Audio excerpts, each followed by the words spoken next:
Hello guys, कैसे हो आप लोग। तो कोरोना में हम घर बैठे बैठे बोर हो रहे हैं और हमें अच्छी से अच्छी चीज़ें भी ख़राब लगने लगी है। लेकिन एमसीयू की मूवीज़ हमेशा हमें एंटरटेन करती आई है। उनकी मूवीज़ की स्टोरी, उनके कैरेक्टर्स, उनके डिपिक्शंस काफ़ी अच्छे रहे हैं। लेकिन हर कोई हर चीज़ में परफेक्ट नहीं होता, इसलिए मार्वल वालों ने भी कुछ कैरेक्टर्स को अच्छे से पोर्ट्रे नहीं किया।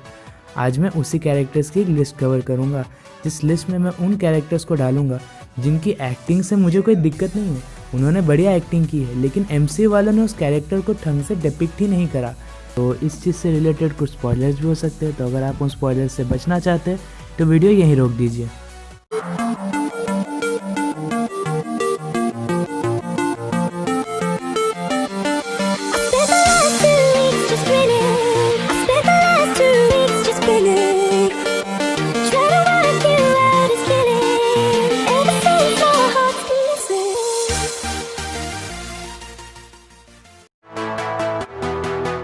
कलेक्टर, जिसको हमने देखा था गार्डियंस ऑफ द गैलेक्सी 1 और एवेंजर्स इन्फिनिटी वॉर में।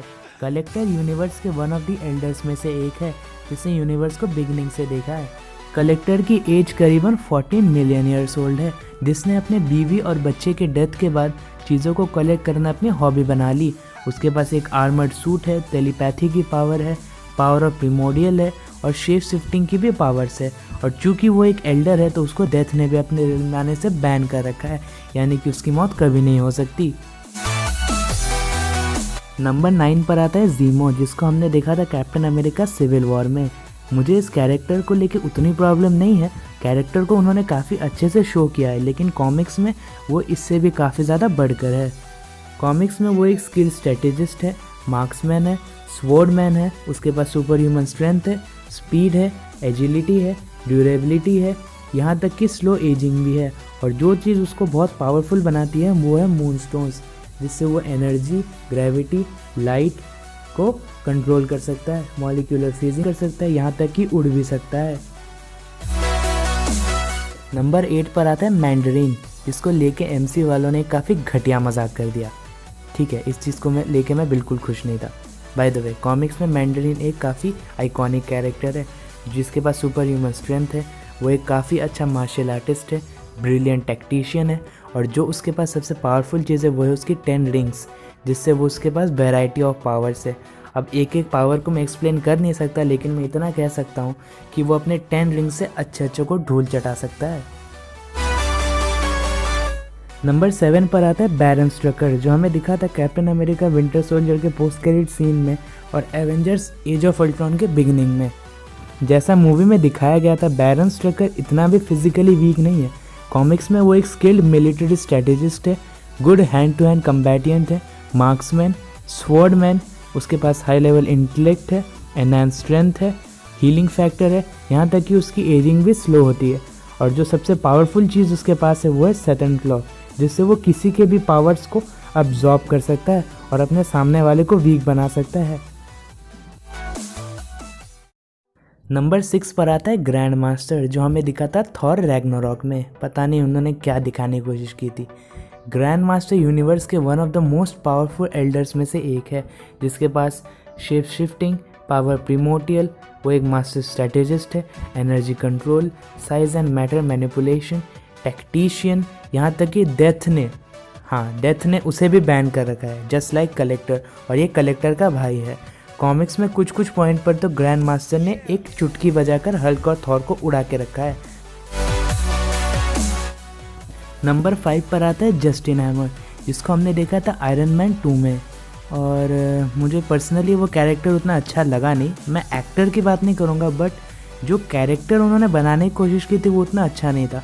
कॉमिक्स में जस्टिन हैमर अपने जीनियस लेवल इंटेलेक्ट के लिए जाना जाता है। वो एक ऐसा विलन है जिसने आयरन मैन की ज़िंदगी बर्बाद करके रखी थी। उसने आयरन मैन को इतना तंग किया था कि आप सोच भी नहीं सकते।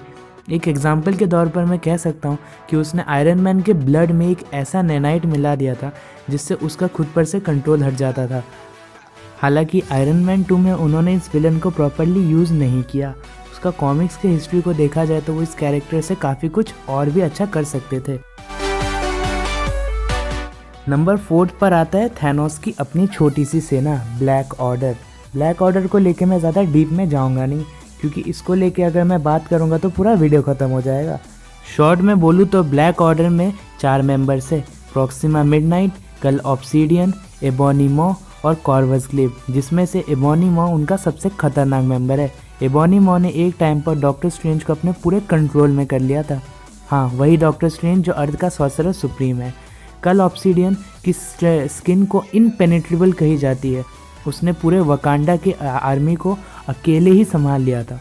और कॉर्वस ग्लेब जो अपने स्टाफ के साथ प्रैक्टिकली इमॉर्टल है। हाँ, इमॉर्टल है, उसको मारा ही नहीं जा सकता जब तक उसके पास उसका स्टाफ है। नंबर 3 पर आता है ड्रैक्स द डिस्ट्रॉयर, जो हमें दिखा था गार्डियंस ऑफ द गैलेक्सी के सीरीज़ में। अब जिसके नाम में डिस्ट्रॉयर है वो कोई मामूली कैरेक्टर तो होगा नहीं। कॉमिक्स में ड्रैक्स द डिस्ट्रॉयर को बनाया गया था थैनोस को मारने के लिए। उसके पास सुपर ह्यूमन इंटेलेक्ट है, स्ट्रेंथ है, स्पीड है, स्टेमिना है, एंड्योरेंस है, ड्यूरेबिलिटी है, यहाँ तक कि काफ़ी अच्छा हीलिंग फैक्टर भी है। अनलाइक मूवीज़ उसके पास साइकिक एबिलिटीज़ है, वो थैनोस को सेंस कर सकता है कि वो कहाँ है, किससे मिल चुका है, यहाँ तक कि किससे मिलने वाला है, ये भी वो बता सकता है। एक इशू में तो उसने थैनोस के अंदर हाथ घुसा के उसका दिल तक बाहर निकाल लिया था। इससे तो आप समझ सकते हो कि ड्रैक्स कितना पोटेंशियल रखता है। इस पोटेंशियल को उन्होंने मूवी में 1% भी नहीं दिखाया, इसीलिए वो हमारे लिस्ट में आता है।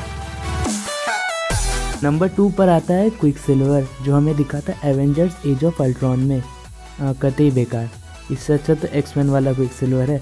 कम से कम खुद गोलियों से बच सकता है, दूसरों को भी गोलियों से बचा सकता है।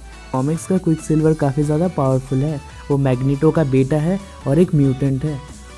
फास्ट मूव करने के साथ साथ वो फास्ट सोच सकता है, अपने टाइम रेमिनेंट्स बना सकता है, हाथों को घुमा के साइक्लोनिक विंड्स क्रिएट कर सकता है, और चूंकि वो फास्ट है तो मेमोरी तो होगी ही होगी, अपने आप को जल्दी हील कर सकता है। मतलब एक पॉइंट पर कह सकते हैं कि वो एवेंजर्स का फ्लैश ही है। ओके, उसके पास सारे पावर्स फ्लैश जैसे ही है, और फ्लैश की तरह भले ही वो उतना तेज़ नहीं है, लेकिन कम से कम मैक 10 तक वो भाग सकता है। एक जस्टिस लीग क्रॉसओवर में वो फ्लैश से 2-3 बार हार चुका था, और उसने एक ही बार फ्लैश को हराया, बट वो भी इसलिए क्योंकि वो मार्वल यूनिवर्स में था और उसके पास स्पीड फोर्स नहीं थी। अब पुअर अडेप्टेशन की बात आ रही है और उस लिस्ट में मेलिकित ना होता, ऐसा हो ही नहीं सकता। मेलिकित हमें दिखा था थॉर डार्क वर्ल्ड में।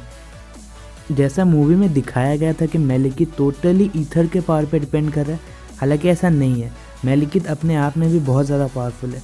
कॉमिक्स में वो एक famous issue war of the realms के लिए रिस्पॉन्सिबल है। वो कॉमिक्स में इतना ज़्यादा पावरफुल है कि उसने थॉर के एक हाथ को भी काट रखा है। उसके पास सुपर ह्यूमन इंटेलेक्ट है, स्ट्रेंथ है, स्पीड है, stamina, durability, agility and reflexes. और मैजिकल चीज़ों में बात करी जाए तो उसके पास teleportation, flight, illusion casting, physical malleability और भी बहुत कुछ। तो अब तो आप समझ ही गए होंगे कि मेलिकित काफ़ी अच्छा कैरेक्टर है, जिसको एमसीयू वालों ने अच्छे से पोर्ट्रे नहीं किया। वो चाहते तो मेलिकित को एक अच्छे क्रॉसओवर में, एक अच्छे मूवी में अच्छी तरह से दिखा सकते थे, बट उन्होंने उसको काफ़ी नॉर्मल दिखाया।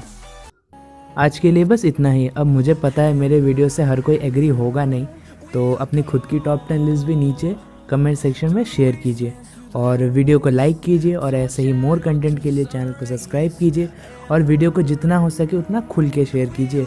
मैं चलता हूँ, मैं आपसे मिलूँगा अगले वीडियो में।